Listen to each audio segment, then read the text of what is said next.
Mga ka-trooper, kamakailan lang ay nagpa-contest tayo ng best comment at ang pinakamagandang comment ay manalo ng 500 GCash. Yes po, may pa-GCash na po, tayo. May nanalo na ng best comment. Wow! Congrats po kay Rogelan Love Baltazar. Ikaw po ang napili pinakamaganda comment, regarding sa Black Card Full Access versus sa Restricted Debit Card. Ito po comment niya. Ang pagkakaiba po ng Black Card and Restricted Card is ang Black Card po.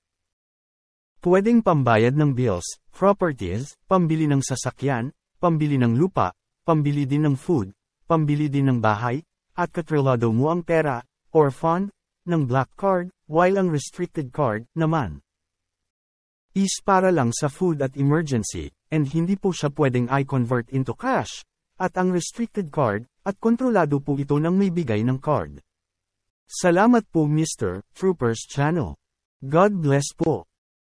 IPM po ako sa full detail mo at kung saan ko ay send ang GCash na 500. So ka-troopers, abangan po mga susunod natin mga papremyo. Thanks po sa nagpasa ng magagandang comment. Salamat. So ka-troopers, hanggang sa muli.